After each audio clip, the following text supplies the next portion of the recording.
My brother asked us to come because he called. We won't be contributing a cent to the rent or utilities, so you had better get on it, Ashley. I work in the finance sector. Bob used to be a mechanic when we started dating, so moving back into my childhood home seemed like the perfect option.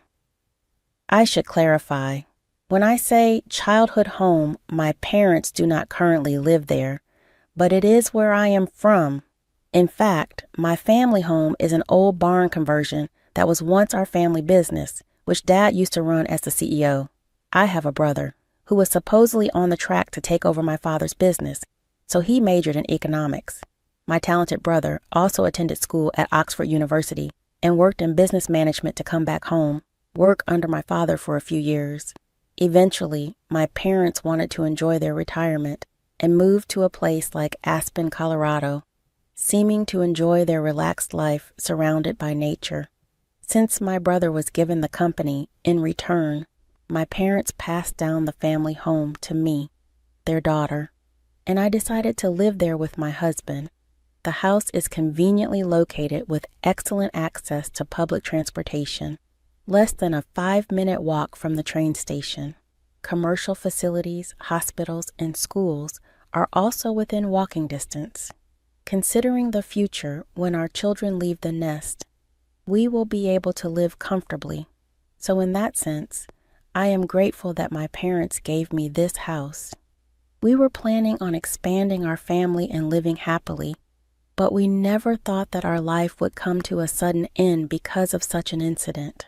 After moving into this house, my mother-in-law started to visit frequently. Knowing that my parents run a business, my mother-in-law often asks about money. Since we got married, she would say things like, "Hey, Ashley, how much assets do your parents have? When your parents pass away, how much will you inherit?" She often talks about these things, and I couldn't help but think that she was rather distasteful. I didn't want to be too blunt, so I replied, I wonder how much. I've never really thought about it, so I don't know. I've already received the house, so I might not get any money." Although I laughed and responded lightly, she said, "That can't be true, can it? Your parents are over 60. You never know what might happen. They must have discussed their assets with you." She seemed to be so interested in the asset discussion that at that moment, I was convinced that she was counting on my parents' wealth. I already knew how much I would receive, but I decided to keep silent, thinking it would be better not to tell my mother-in-law or my husband, who is close to her. However, an unthinkable incident occurred after this. Suddenly, without any notice, my mother-in-law and my brother-in-law's family moved into our house. Around 8 a.m., on a holiday, the doorbell rang unexpectedly, and when I opened the door, there were movers. "Huh? Why are the movers here?" As I was surprised and confused, my mother-in-law and my brother-in-law's family arrived and said, "We're going to be living here from today, so please take care of us." When I saw their grinning faces, I got chills down my spine. Just then, my husband woke up, and when I asked him to explain the situation, he said nonchalantly, "What's the problem if Mom and the others move into this house? It's so spacious, so you should be able to spare some room." He spoke as if it was only natural to give them some space. I was surprised enough that we were living together, but then my sister-in-law said something even more outrageous. "We were invited by Brother Ashley since he called us. We're not going to pay any rent or utilities, so we're counting on you, Ashley." As for my brother-in-law, he intruded into various rooms without permission and said, "This room has good sunlight, so give it to us. Bob, move all the stuff in here out to the hallway." I felt dizzy at this exchange. This is my house, but they are opening rooms here and there, trying to use them as their own. My mother-in-law and sister-in-law's family have been lacking common sense for a while, especially my sister-in-law, who had rummaged through my bag without permission before. If things continue like this, they'll take over my room. Enough is enough. This is my house. Why are you acting like you own this place? I've had it. I want everyone to get out. I normally don't lose my cool or raise my voice in anger, but having these people move into the house my parents gave me without permission and treating it like it was theirs was something I could not stand. That's why I lost control of my emotions and shouted at all three of them. But then something unexpected happened. How dare you talk to us like that? You're the one who should get out. The moment those words were spoken, I felt a severe pain in my cheek. Wait, did I get slapped? I realized what had happened a few seconds after being hit. I was stunned. I couldn't believe what had happened, and all that was left was a throbbing pain in my cheek. At that moment, I felt something snap inside me. It goes without saying that I can't live with people who would do something like this, but this house is mine. I don't want them living here like parasites. I packed up my things to leave the house, intending to inform my family about this. I had to find a place far away from home, so I rented a monthly apartment for the time being. From there, I would have to commute to work. The moment I told my parents about it over the phone, I could tell they were furious even through the phone, especially my dad. He is very doting and has always adored me and my brother. He was a strict CEO, but as a father, he was always kind and quick to help when we were in trouble. I didn't want to involve my parents, who were just about to retire, in something like this. But I was forced to because my inherited house was being taken away from me while I was living in the monthly apartment. I was sure, though, that my husband and his family were freely using my house. So I decided to do something that my brother and father suggested. A few days later, I checked my phone during my break and found dozens of missed calls and messages from my husband. Well, I knew why he was calling. I had called the water company and the electric company to cut off the utilities. Our house is all electric, so nothing works without electricity. And we haven't installed solar panels yet, so there's no way to supply electricity. It's very hot right now, so it must be pretty tough without electricity and water. The calls from my husband were probably to do something about it. Just as I was about to ignore it, my husband called again, timing it perfectly with my break. Hey, what's going on? There's no electricity and the water isn't working. You stopped the electricity and water, didn't you? I could clearly imagine the panic state my husband was in from his voice over the phone. The house is mine, so now that I'm gone, there's no way I can leave the electricity and water on, right? That's why I had it cut off. If I left the utilities on, I would have to pay the bills even though I'm not living there. I can't accept that, so naturally, I had it cut off. At this, my husband was furious and demanded that I renew the contract immediately. Just because he says to renew it doesn't mean I'm going to say okay.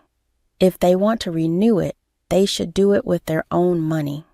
But whenever it comes to this, they always say things like, "It's your house, so you should pay." So their words and actions don't match anyway. I have no intention of renewing the contract or paying. If you don't like it, then get out of the house right away. After saying only that, I hung up the phone because my break was ending. Afterwards, my mother-in-law, my sister-in-law, and my brother-in-law all called me. All of them were saying the same thing. They wanted me to get the electricity and water hooked up. Their room was hot and uncomfortable. They said it was inconvenient without water. But all of this was their problem, not mine. After listening to everything they said, I told them to handle it themselves and hung up the phone. I figured they were just greedy for money and thought they would give up and leave soon. However, even after a week passed, there was no sign of them leaving. So I decided to push them further. I consulted with my father's company's lawyer about the situation and asked him to send a notice to my husband. The content of the notice was about trespassing. They had barged into the house I owned without any consultation, drove me out of it, and were using it as their own. I explained to the four of them who used this malicious tactic that I was considering taking legal action. Hey, what's going on? Why did I get such a document from a lawyer? Was it necessary to go this far? My husband, who seemed panicked and not expecting me to go this far, came to me for a settlement. Knowing how concerned they are about their public image, the prospect of being sued would be extremely damaging to them mentally.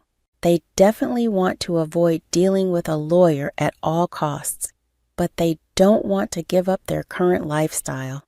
So they're probably scheming to persuade me to let them continue their current lifestyle. I can see through what my husband is thinking, like it's in the palm of my hand. That said, there's no way I can listen to what they have to say, so I didn't comply with my husband. At this, my husband finally exploded in anger.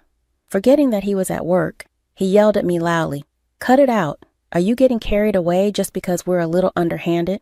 Doesn't mean you can act so high and mighty. Go back to how things were right now and drop the lawyer."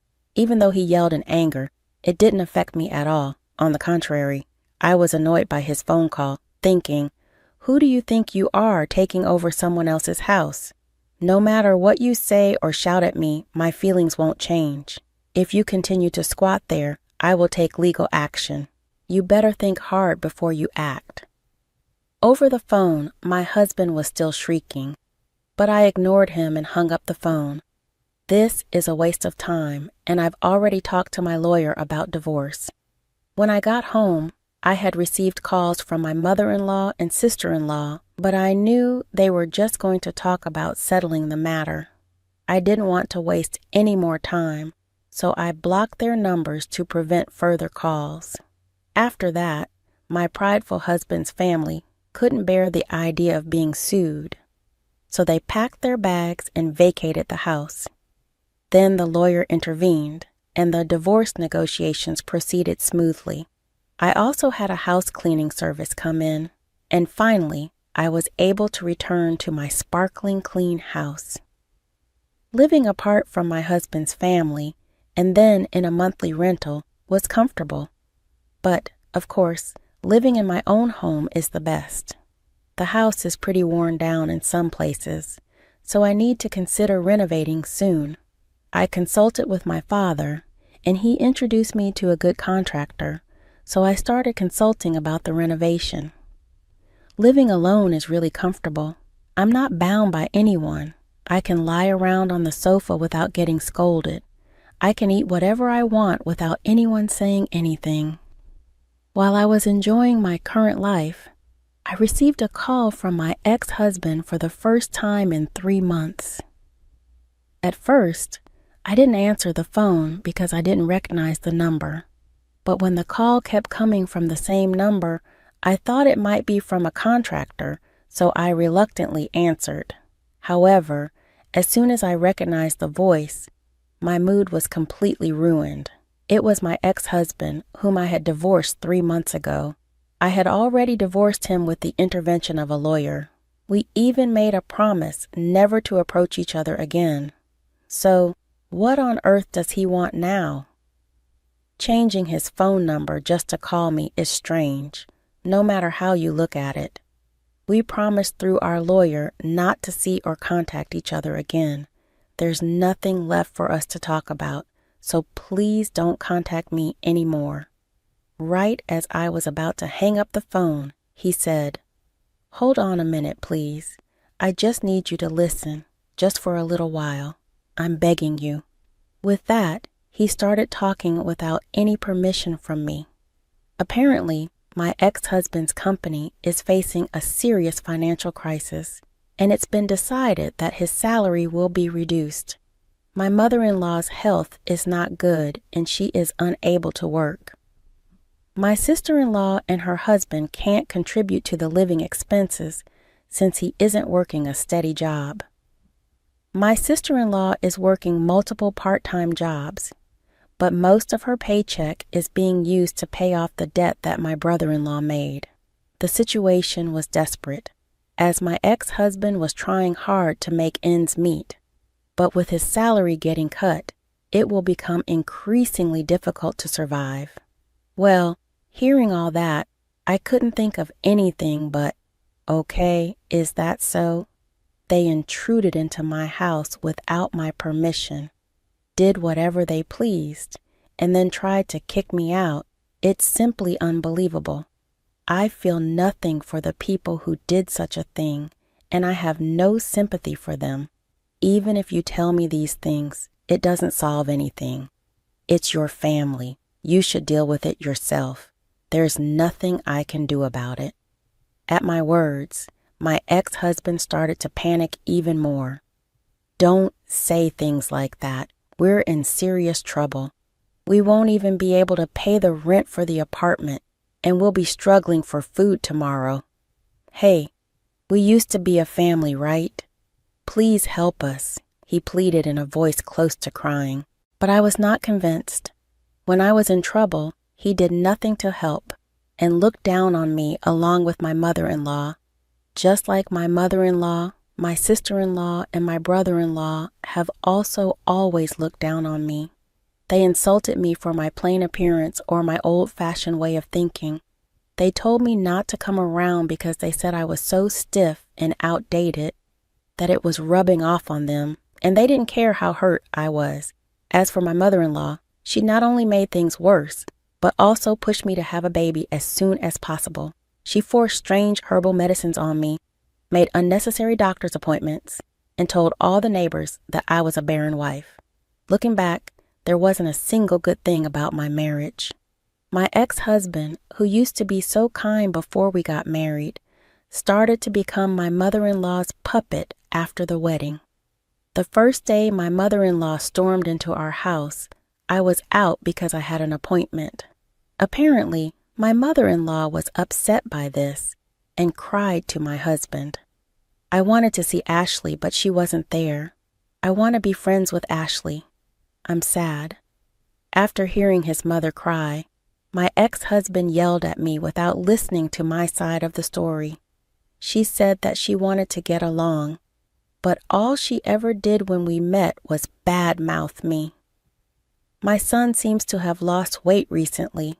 Is it because your cooking is so bad that he can't eat properly?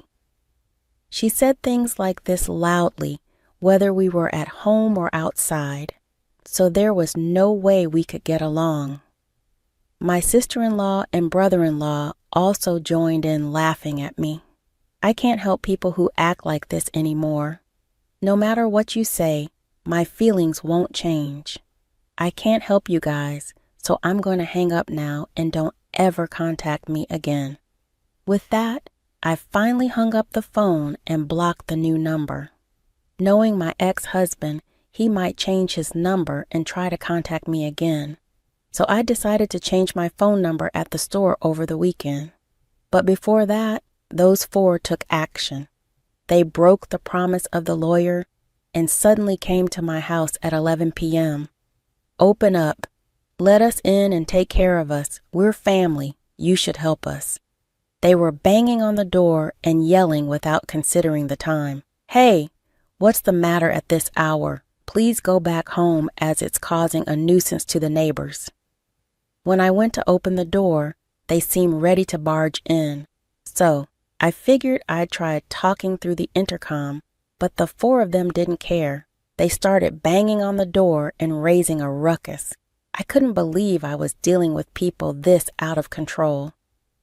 I was left holding my head in my hands, considering calling the cops when I heard sirens from outside. It looked like a neighbor had taken the initiative. As soon as they heard the police sirens, the surprise group thought I had called the police and tried to run away.